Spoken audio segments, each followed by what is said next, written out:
Hello dear student, स्वागत है आप सभी का एक बार फिर से अपने चैनल टारगेट गुरुकुल पर। एंट्रेंस एग्जाम 2025 के लिए आपको कैसे तैयारी करनी है इन बाकी बचे हुए 20 से 25 दिनों में, उस पर हम बात करेंगे, क्योंकि वीडियो बहुत ही इंपॉर्टेंट होने वाली है। यहाँ पर अगर आपने कुछ भी नहीं पढ़ा है ना, तो ये 20-25 दिन आप लोग मन लगाकर अपने पढ़ाई में दे दीजिए, फिर आप रिजल्ट खुद देख लीजिएगा, ठीक है। लेकिन उससे पहले आपसे रिक्वेस्ट है कि अगर आपने अभी तक टारगेट गुरुकुल का यूट्यूब चैनल सब्सक्राइब नहीं किया है, मोबाइल ऐप डाउनलोड नहीं किया है, तो कर लीजिए, क्योंकि ये जो लगभग 1 महीना आपके पास बचा है, आपकी लाइफ का टर्निंग पॉइंट साबित होने वाला है। और ये वीडियो तो बहुत ही इंपॉर्टेंट है, ठीक है। आप लखनऊ विश्वविद्यालय की प्रिपरेशन कर रहे हो, महात्मा गांधी काशी विद्यापीठ हो, गोरखपुर विश्वविद्यालय हो, यूपी कॉलेज हो, या उत्तर प्रदेश के किसी भी स्टेट या स्टेट यूनिवर्सिटी या कॉलेज की बात कर लें जो अपना खुद का एंट्रेंस एग्जाम कंडक्ट कराते हैं, ठीक है, उनके लिए बहुत इंपॉर्टेंट वीडियो है। क्योंकि ये ऐसा टाइम है ना, एकदम पीक टाइम है, जहां पर आपको कोई गाइड करने वाला बस मिल जाए कि वो स्पेसिफिक थिंग क्या है जहां पर हमें फोकस कर रहा है, और वो इस वीडियो में आज हम आपको बताएंगे। आपको कहीं और किसी भी चीज़ पर फोकस नहीं करना है, बस ये 4-5 जो स्टेप बताने वाले हैं इनको फॉलो कर लो। इन 20 से 25 दिन में आपका एंट्रेंस एग्ज़ाम 99.99% निकल जाएगा, ठीक है। लेकिन अगर आप पूरा एफर्ट लगाएंगे तो, ठीक है। चलिए देखते हैं। पहली चीज़ जो आपको यहाँ पर देखनी है वो है सिलेबस, ठीक है। सिलेबस क्या होगा, क्योंकि आप लोगों में बहुत सा डाउट है अभी बच्चों में कि सर हमारा सिलेबस क्या है, और काफ़ी लोग सिलेबस जानते हुए भी ये पूछ रहे हैं प्रश्न कि सर ये बताइए क्या रीजनिंग पूछी जाएगी, ठीक है, क्या हिंदी आएगी, क्या इंग्लिश आएगी।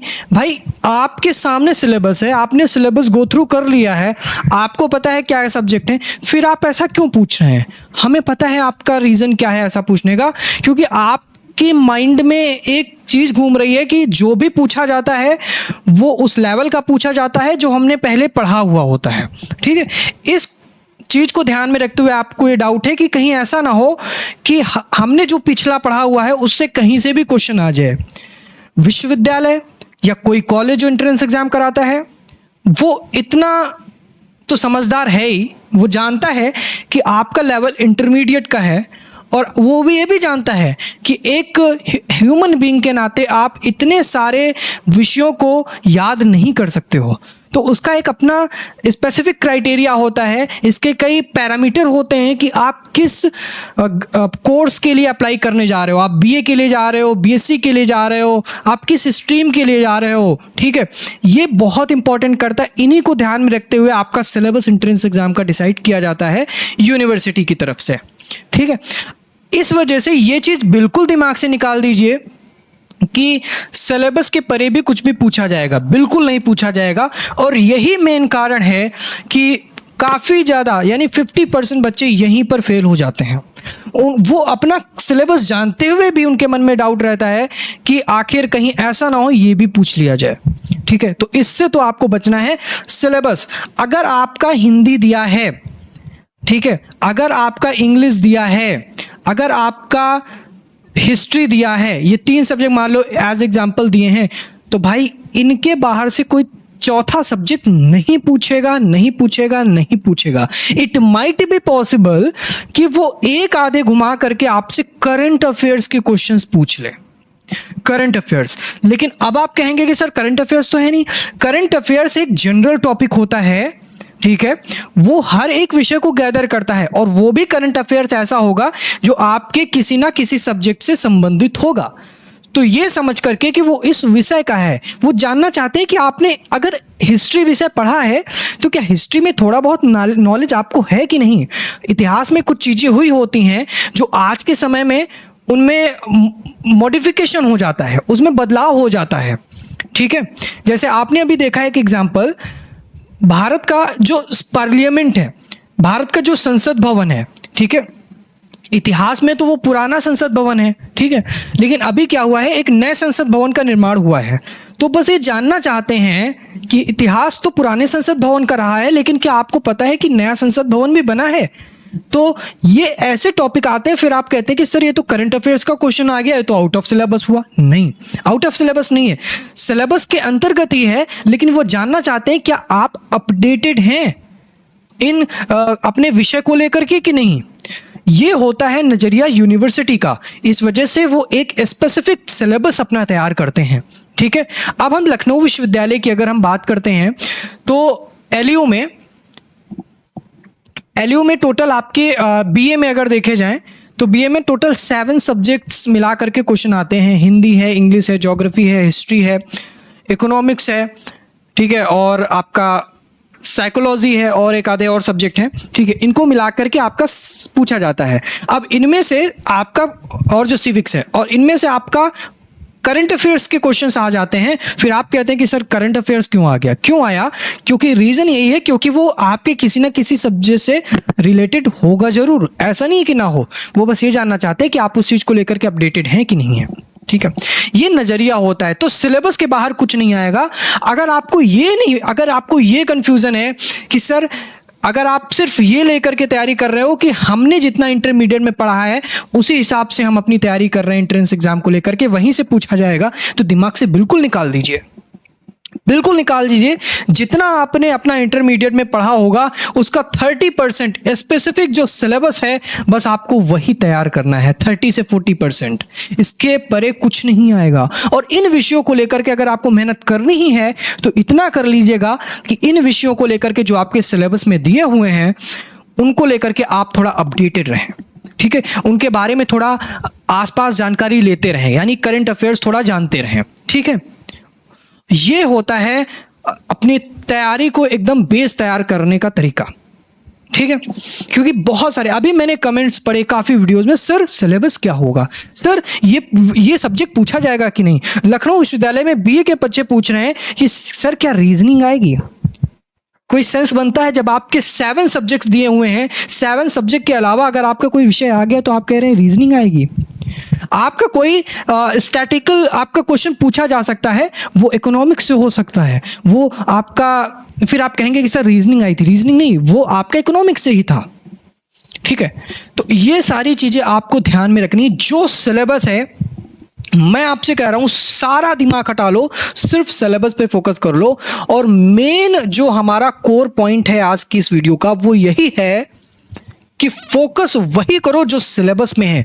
अगर हिंदी दिया है तो सिर्फ हिंदी फोकस करो, इंग्लिश दिया है तो सिर्फ इंग्लिश फोकस करो। ठीक है, जनरल नॉलेज नहीं दिया है तो मत फोकस करो। जनरल नॉलेज भी ऐसा विषय है कि वो हर एक विषय से कनेक्टेड होता है। फिर आप कहेंगे सर ये तो जीके का क्वेश्चन था। भाई हिस्ट्री, जनरल नॉलेज से हिस्ट्री के भी क्वेश्चन उठाए जाते हैं, जनरल नॉलेज से सिविक्स के भी क्वेश्चन उठाए जाते हैं। तो इस स्पेसिफिक टॉपिक सिलेबस का मकसद क्या है ये बताना। Focus on the syllabus only, जो सिलेबस है उसे पढ़ो, सारी चीजें दिमाग से बाहर निकाल दो, उतना ही पढ़ो जो सिलेबस का हिस्सा है। ठीक है, तो पहला और मेन पॉइंट बहुत ही जोर देकर कह रहा हूं यहीं से, क्योंकि समय भी कम है और फोकस इसी पे करना है, इसके बाहर तो वैसे भी नहीं आना है। ठीक, अगला, अब हम सिलेबस से थोड़ी सी चीजें कनेक्ट करते हैं। सिलेबस से ही उठाते हैं, मान लो ये फ्लो चार्ट का एक टॉपिक है लेकिन हम सिलेबस से ही कनेक्ट करके बताते हैं। आपने सिलेबस गो थ्रू कर लिया, आपको पता चला, एग्जांपल दे रहा हूं कि लखनऊ यूनिवर्सिटी में टोटल 7 सब्जेक्ट से मिला करके आपका सिलेबस तैयार किया जाता है। अब काफी बच्चे ऐसे होंगे जो कि साइंस स्ट्रीम से होंगे और काफी बच्चे ऐसे होंगे जो पहले से ही आर्ट्स से होंगे। तो आर्ट्स वालों के लिए तो इतनी कठिनाई नहीं होनी चाहिए, लेकिन साइंस वालों के लिए काफी कठिनाई है। अब इनको कैसे देखा जाए? साइंस वालों ने कभी ये नहीं पढ़ा कि सर ये हिस्ट्री में क्या कैसे होता है।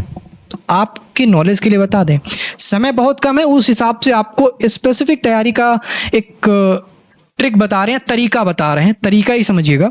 वो ये है कि जो विषय आपको नहीं आता है, ठीक है, उसके बारे में आप वन शॉट वीडियो की तरफ गो थ्रू कीजिए। जो आपकी वन शॉट वीडियो है, ठीक है, अगर आपको उसके बारे में बिल्कुल नॉलेज नहीं है, वरना टारगेट गुरुकुल मोबाइल ऐप पे ऐसी चीजें पढ़ाई गई हैं कि वो वन शॉट का भी काम करती हैं, वो चीजें भी बताती हैं जो आपके एंट्रेंस एग्जाम में पूछी जाएंगी। तो बेहतर होगा कि टारगेट गुरुकुल का मोबाइल ऐप डाउनलोड करके अपने कोर्सेज को जाइए, विजिट करिए और देखिए, क्योंकि वो आपके स्पेसिफिक तैयारी के लिए पूरा एकदम प्रिपेयर किया गया है। ठीक है, अब हिस्ट्री में अगर आपको कोई विषय नहीं आता, कोई टॉपिक नहीं आता है, उस टॉपिक पे जाइए, वन शॉट वीडियो देखिए, चीज़ों को स्टोरी वाइज समझने की कोशिश कीजिए। जो अदर स्ट्रीम के स्टूडेंट हैं उनसे हम यही कहेंगे कि उस विषय के बारे में तो नॉलेज होना चाहिए। अगर आपको पता है कुछ स्पेसिफिक क्वेश्चंस होते हैं, कुछ पर्टिकुलर क्वेश्चंस होते हैं जो कि एंट्रेंस एग्जाम में आते हैं, आपने उनको रट लिया, आप चले गए, लेकिन क्या ये श्योरिटी है कि वही क्वेश्चन पूछा जाएगा, वही क्वेश्चन पूछा जाएगा? बिल्कुल नहीं है। वो तो आपको प्रीवियस ईयर क्वेश्चन में मिल गया जो आपने आप यहाँ पे कर लिया। क्या अगर आपसे उस क्वेश्चन को ही घुमा फिरा के अगर आपसे कुछ और पूछ लेता है तो क्या आप उसका जवाब दे पाएंगे? नहीं दे पाएंगे, क्योंकि आपको उसके बारे में नॉलेज नहीं है।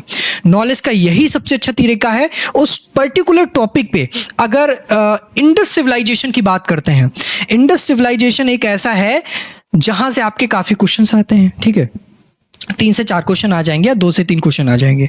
अब क्या करना है, इंडस सिविलाइजेशन के 3-4 क्वेश्चन आप रट के चले गए? नहीं, ये नहीं करना है, क्योंकि वो इंडस सिविलाइजेशन से कहीं से भी क्वेश्चन पूछ सकता है। तो ऐसे में काम करना है, सिर्फ एक स्टोरी वाइज आपको एक वन शॉट वीडियो 30 से 40 मिनट की देखनी है। आप 3 से आपके माइंड में जब स्टोरी चलेगी ना, और फिर एग्जामिनर कहीं से भी क्वेश्चन पूछेगा तो आप उसको कनेक्ट कर पाएंगे। और एक प्लस पॉइंट पता है क्या है? स्टोरी। अगर आपने पहली चीज क्या है, पहला स्टेप आपने किया स्टोरी का, आपने स्टोरी अपने माइंड में क्रिएट कर ली इंडस सिविलाइजेशन के बारे में, हाँ ये था। अब उसने घुमा के कोई भी क्वेश्चन पूछ लिया कि बंदरगाह कौन सा था, ठीक है, फेमस बंदरगाह यहाँ पर कौन सा था, जो पोर्ट था, फेमस पोर्ट कौन सा था, बहुत ही अच्छे से समझिएगा तभी चीजें समझ में आएंगी। पोर्ट कौन सा था? अब आपने पोर्ट को तो पता नहीं है आपको, ठीक है, पोर्ट को तो पता, लेकिन आपके मन में एक स्टोरी चल रही है कि हाँ लोथल की बात हुई थी और नाम लिया गया था लोथल बंदरगाह। अब आप ये कैसे कंफर्म करोगे कि लोथल ही था? क्योंकि आपके पास ऑप्शंस भी होते हैं, तो प्लस पॉइंट ये होता है कि आपके पास टोटल 1 2 3 4 4 ऑप्शंस भी होते हैं, तब आपको हाँ लोथल ही होगा। तो ये होता है तरीका, अगर आपको बिल्कुल उस विषय के बारे में नॉलेज नहीं है, ठीक है। अगर आपसे केवल लोथल याद करके चले जाते और कोई क्वेश्चन पूछ लेता तो कंफ्यूज हो जाते, ठीक है। अब आपके मन में माइंड में स्टोरी है तो आप चीज़ों को कनेक्ट कर पाएंगे। अब दूसरा तरीका क्या है? ये तो वो हुआ जो जिस विषय में आपको बिल्कुल नॉलेज नहीं है, उसके लिए आपको प्रिपरेशन ऐसे करनी है और फिर उन स्पेसिफिक क्वेश्चंस पे फोकस करना है जो आपके एंट्रेंस एग्जाम में बार बार पूछे जाते हैं। ये तरीका है जो बच्चे बिल्कुल भी उस विषय के बारे में नॉलेज नहीं है, बिल्कुल ही अनभिज्ञ हैं, ठीक। अब बात करते हैं, अगर आपको अब अच्छे से तैयारी करनी है इन 25 दिनों में या 20 से 25 दिनों में, आप काम करो फ्लो चार्ट का। मैंने जनरल नॉलेज की वीडियोस में भी बताया है कि फ्लो चार्ट एक ऐसा ट्रिक है जो आपको हेल्प करेगा। ट्रिक है, तरीका है, कुछ भी कह लीजिए, क्योंकि फ्लो चार्ट में क्या होता है, फ्लो चार्ट का मतलब होता है कि आपने लिखा, जैसे लिखा पानीपत का युद्ध, ठीक है, पानीपत का युद्ध लिखा और बस उसके आगे वो डेट डाल दी, ठीक है, वो ईयर डाल दिया। ये तरीका होता है, ठीक। अब आपको पता होगा हाँ ये पहला पानीपत का युद्ध इस सन में हुआ था, द्वितीय पानीपत का युद्ध यहाँ इस सन में हुआ था, यहाँ हुआ था, इनके बीच हुआ था, ठीक। ये तरीका होता है। आप फ्लो चार्ट बनाइए उन चीज़ों का, तब चीज़ें आप कर पाएंगे। अगर आप एक लाइन लिखेंगे कि पानीपत का युद्ध इस में इन दोनों के बीच हुआ था, ठीक है, ये पहला, ये द्वितीय, ये तीसरा था, तो ऐसे कंफ्यूजन होगी, आपको फिर रटने की कोशिश करनी पड़ेगी। अगर चीज़ें याद करनी है तो फ्लो चार्ट बनाकर याद कीजिए, ठीक है। फ्लो चार्ट ये एक सबसे अच्छा तरीका है और चीज़ें हमने देखिए कैसे कनेक्ट किया। तो अगर आप तैयारी कर चुके हैं, ठीक है, तो पहले मैं आपसे यही कहूँगा, अगर बिल्कुल नहीं पढ़ा है तो एक बार जा करके सारे टॉपिक्स का जो इंपॉर्टेंट है उनका आप एक बार गो थ्रू कर लीजिए, उनका नॉलेज ले लीजिए, ठीक है। आप ये एक हफ्ते में कर सकते हैं, ईजिली कर सकते हैं, हर विषय के बारे में एक ईजिली आप नॉलेज यहाँ पर ले सकते हैं। क्लियर है? फिर आप अपनी तैयारी शुरू कीजिए, फिर आप वहाँ से क्वेश्चंस निकालिए, ठीक। जो आपके माइंड में एक स्टोरी बन गई है, अब आप क्वेश्चंस लगाना स्टार्ट कीजिए, तब आप अच्छे से क्वेश्चंस कनेक्ट कर पाएंगे।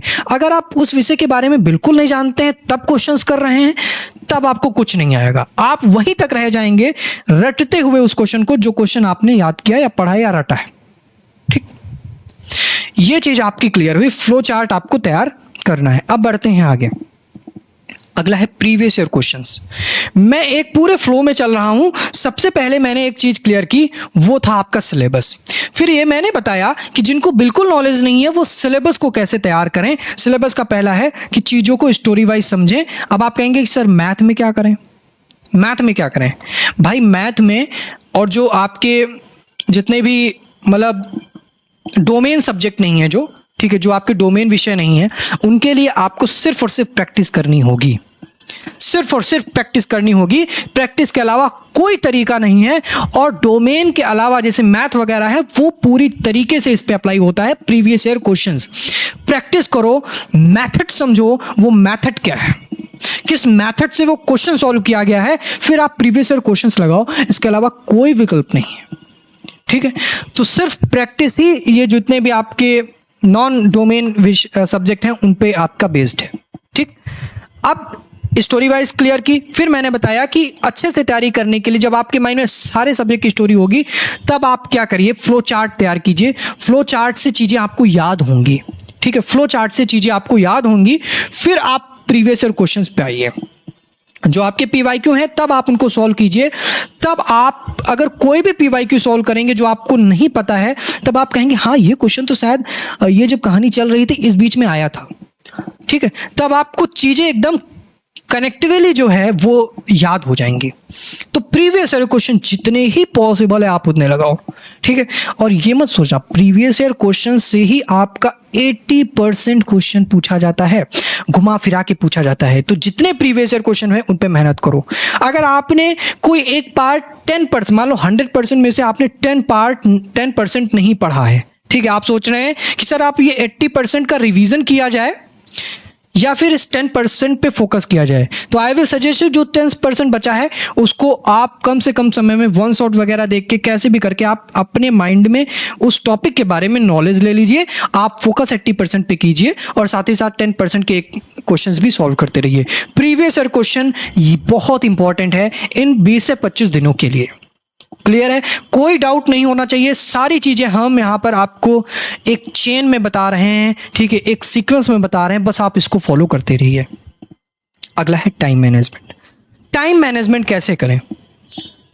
टाइम मैनेजमेंट का मतलब है भाई ये नहीं करना है कि हम तो जा रहे हैं भैया अपना इंस्टाग्राम वगैरह सब छोड़ने बंद करने, ठीक है। बहुत अच्छी चीज है अगर आपने बंद कर दिया है, आप हमें पता ही वो नहीं रह पाओगे, क्योंकि अगर आपने इंस्टा बंद कर दिया है और आप पढ़ाई करते समय ये सोच रहे हो कि यार हमने इंस्टा बंद कर लिया है, किसके मैसेज आए होंगे, तो ये ज़्यादा आपको डिस्टर्ब करेगा, डिस्ट्रैक्ट करेगा, ठीक है, उसके बदले कि आपने इंस्टा चलाना ही छोड़ दिया है, ठीक है। तो पूरी चीज से किसी से में टाइम फिक्स कर लीजिए कि हाँ हमें 10 से 15 मिनट अपने जो मैसेज देखेंगे। इससे क्या होगा कि ये जो दिमाग में आपके चल रहा है ना कि अभी हमने इंस्टा नहीं खोला यार, किसके मैसेज आए होंगे, लेकिन चलो पढ़ लेते हैं, बाद में देखेंगे, जब एग्जाम हो जाएगा तब देखेंगे, तो ये चीज ही आपको नहीं पढ़ने देगी। तो इससे अच्छा है कि एक स्पेसिफिक टाइम बना लीजिए और कोशिश करिए कि 10 से 15 मिनट भी आप बिस्तर पे जाते टाइम मत दें, ठीक है। और नींद पूरी लीजिए, टाइम मैनेजमेंट ऐसा कीजिए। और जितने भी पेरेंट्स हैं उनको भी ये पार्ट दिखा दीजिएगा प्लीज़। आप लोग अपने बच्चों को इस टाइम फोकस ना करें, क्योंकि यही टाइम होता है अपने एंट्रेंस एग्जाम में निखरने का, अपने मनचाही यूनिवर्सिटी में प्रवेश लेने का। ये पार्ट जरूर दिखा दीजिएगा। तो हम आपसे ये 20-25 दिन कोई काम ना बताए अपने बच्चों को, बस फोकस करें। हाँ अगर पढ़ाई नहीं कर रहे हैं तो जरूर टोकें, ठीक है, लेकिन कोई काम इस टाइम ना ही बताइएगा तो ज़्यादा अच्छा है। लेकिन हाँ टाइम पे अपना जो एक टाइम टेबल होता है कि इतने टाइम पे खाना खाना है, इतने टाइम पे ये करना है, अब इतने भी पढ़ाई में मग्न नहीं होना है कि खाना पीना भूल जाओ, ठीक है। अब टाइम मैनेजमेंट हर एक विषय को लेकर के करना है, ठीक है। अब आपको ये नहीं करना है कि चलो एक दिन मैंने इंग्लिश कर ली और दूसरे दिन मैंने यहाँ पर अपनी हिंदी कर ली, ये नहीं करना है। आपको 2 से 3 घंटे या 1.5 घंटे जितना भी आपसे मैनेज हो पा रहा है उतना जरूर देना है, ठीक है। अब मान लो आपने 2 घंटे रखे इंग्लिश के। मेरा पढ़ने का तरीका यही था, कोई भी एग्जाम हो इंग्लिश के मैंने तरीके मतलब इंग्लिश के मैंने 2 घंटे तय किए। अब ऐसा नहीं कि इंग्लिश के आप पीवाईक्यू ही लगा रहे हो, ऐसा मैं नहीं करता था। मैं क्या करता था, आधा घंटा मुझे पता था वो विषय क्या है, फिर भी मैं एक बार उस विषय का एक बार ओवरव्यू लेता था कि वो विषय क्या है, वो टॉपिक क्या है, उस टॉपिक का मैं ओवरव्यू लेता था, ठीक है। तो पहला आधा घंटा आप ओवरव्यू में लगाएंगे, फिर आप करेंगे जो क्वेश्चंस हैं उनको सॉल्व करेंगे और प्रीवियस ईयर क्वेश्चंस को सॉल्व करेंगे। ठीक है, उस टॉपिक को लेकिन आधा घंटा देकर पढ़ेंगे जरूर। ये चीज़ें आपको रिमाइंड कराएंगी, आपके दिमाग में फिट हो जाएंगी। इस वजह से डायरेक्ट इंग्लिश के अगले 2 घंटा निकालें, इसका मतलब ये नहीं आप जाकर सिर्फ तैयारी कर रहे हो, क्वेश्चन ही लगा रहे हो, ऐसा नहीं करना है। आपको एक बार फिर से उस चीज़ को आधा घंटा या 15 मिनट जो भी हो ओवरव्यू कर लेना है, एज ए स्टोरी समझ लेना है। अगर प्रैक्टिस कर रहे हो तो फिर प्रैक्टिस ही करना है अगर कोई नॉन डोमेन का है, ठीक है। तो ये चीज़ आपको रखना है। तो टाइम टेबल इस हिसाब से सेट करना है, ना कि इस हिसाब से आपको सेट करना है। ऐसे करेंगे तो आपको पता है क्या होगा, इंग्लिश तो याद हो गई, और फिर परसों आपने हिंदी पढ़ा था वो आप भूल जाएंगे, फिर आपको वही दिन अगला निकाल करके हिंदी याद करनी पड़ेगी। इससे क्या होगा कि बैलेंस बना रहेगा, चीज़ें रिवाइज होती रहेंगी। तो टाइम टेबल ऐसा सेट कीजिए, टाइम मैनेजमेंट ऐसा बनाइए कि हर विषय को टाइम दीजिए, हर विषय को आप पर टाइम दीजिए, ठीक है। कोई भी आप विषय पढ़ रहे हो, नॉन डोमेन के अलावा तो प्रैक्टिस करनी ही है। नॉन डोमेन का जैसे मैथ्स वगैरह हुआ, स्टैट्स वगैरह हुआ, इसमें आपको सिर्फ प्रैक्टिस करनी है। उसके लिए भी आप मेथड को समझें, पहले आप मेथड को समझने के लिए टाइम दें आधा घंटे का, तब आप क्वेश्चंस को सॉल्व करें, ठीक है। बढ़ते हैं आगे। जो हमारा कोर पॉइंट रहा है ना, कोर एक कहते हैं कि मुख्य बिंदु रहा है इस पूरे कंक्लूजन रहा है जो पूरे वीडियो का, वो रहा है ओवर थिंकिंग। यहाँ पर मैंने आपको बोला ना 50 से 60% बच्चे फेल हो जाते हैं यहीं पे। अब मुझे कमेंट में नहीं दिखना चाहिए किसी वीडियो में कि सर ये विषय पूछा जाएगा क्या, सर क्या रीजनिंग आएगी, सर क्या करंट अफेयर्स आएगा। भाई सिलेबस में दिया है, आपने सिलेबस देखा है, सिलेबस नहीं देखा ना, तो सिलेबस से पूरी तरीके से रिलेट करता है। डोंट थिंक कि सर ये भी पूछा जाएगा, ये भी पूछा जाएगा। मैं हर सेशन में, हर सीजन में मैं बच्चों को यही गाइड करता हूं कि अगर आप इस पर अपनी विजय पा गए ना कि ओवर थिंकिंग नहीं करनी है कि क्या पूछा जाएगा, एक्सेप्ट योर सिलेबस, तो आप अपना 50% यहां पर एफर्ट डाल चुके हैं। आप अपना आधे से ज्यादा टाइम यही लगा देते हैं।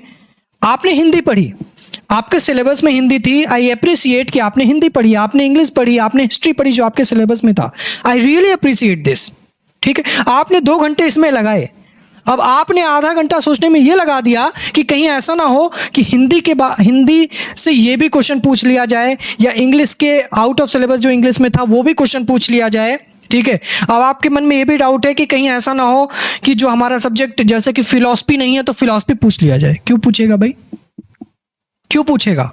नहीं पूछेगा, क्योंकि सिलेबस में नहीं है, ठीक है। तो बस इसी चीज पे फोकस करना है कि जो सिलेबस है आप उसको तैयार करो।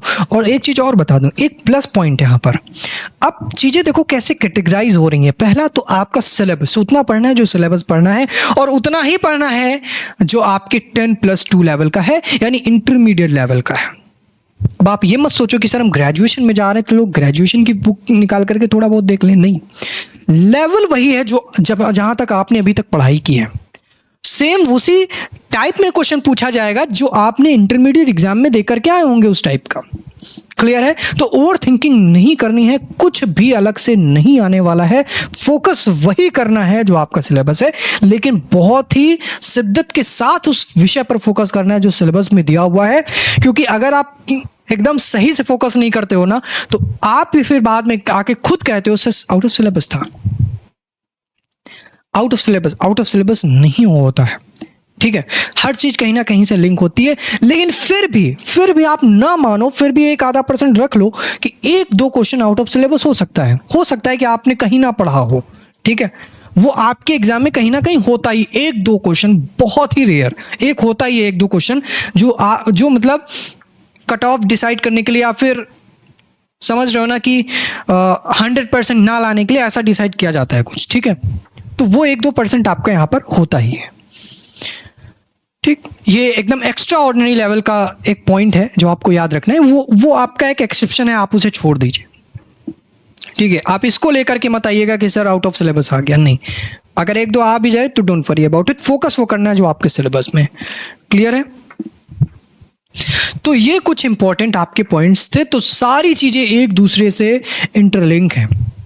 आई रियली रिक्वेस्ट यू, ठीक है, मैं रिक्वेस्ट करता हूं आपसे, प्लीज आप लोग ओवर थिंकिंग ना करें। इसके अगर आप सोच रहे हैं रीजनिंग, बिल्कुल छोड़ दो। अगर आपको नहीं पता है ना सिलेबस क्या है, आई रिक्वेस्ट यू प्लीज जाइए। आप टारगेट गुरुकुल पे हर एक विषय का सिलेबस अवेलेबल है। आप target Gurukul mobile app download किए, सिलेबस देखिए, टाइम मैनेजमेंट कीजिए, टाइम टेबल उस हिसाब से अपना सेट कीजिए। I request you please go through your syllabus once, ठीक है, तब आप अपनी पढ़ाई पे आइए। अगर ये नहीं करेंगे ना तो आप बहुत कुछ खोने वाले हैं, क्योंकि आपकी ओवर थिंकिंग ही आपके मार्क्स में बहुत ही कटौती कर देती है, ठीक है। तो ये चीज़ें आप फॉलो कीजिए एक बार, देन आप देखिएगा कि रिजल्ट क्या होने वाला है, ठीक है। तो थैंक यू, आज के लिए फिलहाल इस वीडियो में इतना ही। लेकिन अगर आप तैयारी करना चाहते हैं एंट्रेंस एग्जाम में, ठीक है, तो I will suggest to please go and download the target Gurukul mobile app, ठीक है। प्ले स्टोर से भी कर सकते हैं आप लोग, क्योंकि एंट्रेंस एग्जाम के लिए बहुत ही हेल्पफुल होने वाला है। जो चीज़ें मैंने बताई हैं, पूरा जो स्ट्रक्चर है ना वो इसी पर बेस्ड है, इसी तरीके पर बेस्ड है। अगर आप बहुत ही अच्छे से, आपको एकदम महारत हासिल है हर विषय में, तो भी आ रहे हैं तब तो निकल ही जाएगा। और नहीं भी हासिल है ना तो ऐसा बताया जाता है, क्वेश्चंस बताते बताते सर और मैम ऐसा बताते हैं कि वो टॉपिक भी आपको क्लियर होता है, ठीक है। हम केवल उसी पे फोकस करते हैं, हम क्वालिटी और क्वांटिटी का ध्यान रखते हुए फोकस करते हैं कि आपको आपके लेवल का जो आएगा वो है। क्योंकि देखो, अगर आप सोचो कि सर नॉलेज लेना है ना, तो भैया आप थोड़ा अलग हो, आप थोड़ी अलग लेवल थिंकिंग कर रहे हो, क्योंकि फिर आप एक एक्स्ट्रा ऑर्डिनरी पर्सन हो, ठीक है। तो भैया हम लोग तो इतना ऊंचा नहीं सोचते कि नहीं बच्चों को अभी हम एंट्रेंस एग्जाम से हट करके उनके फोकस पे उनको नॉलेज ही दे दो, उसमें एकदम डीप नॉलेज दे दे। नहीं, आपको नॉलेज दी जाती है, प्लस आपको वो बताया जाता है जो आपका एंट्रेंस एग्जाम में आता है। इसी वजह से रीज़न क्यों आपने टारगेट गुरुकुल को क्यों चुना, जब भी आप में क्वेश्चन आए क्यों चुना, क्योंकि आपने देखा कि एंट्रेंस एग्जाम के लिए हम यहाँ पर अपना जो सर्विस है वो प्रोवाइड कर रहे हैं, ठीक है। तो आपने इसी वजह से चुना। तो आप एक बार जाइए और टारगेट गुरुकुल मोबाइल ऐप पे जो भी कोर्सेज चल रहे हैं आप उनको देखिए, डेमो क्लासेस देखिए, ठीक है। नहीं भी अगर कुछ पढ़ा है ना तो एक बार हर विषय का गो थ्रू करके एक वन शॉट या उसके बारे में थोड़ा सा बुक से नॉलेज लेकर के तब आप अपनी तैयारी कीजिए। और नहीं भी की है तो यहाँ से आपका सब कुछ क्लियर हो जाएगा, ठीक है। तो I will request you go and download the target Gurukul mobile app, ठीक है। तो आज के लिए फिलहाल इतना ही, मिलते हैं नेक्स्ट वीडियो में। Thank you so much.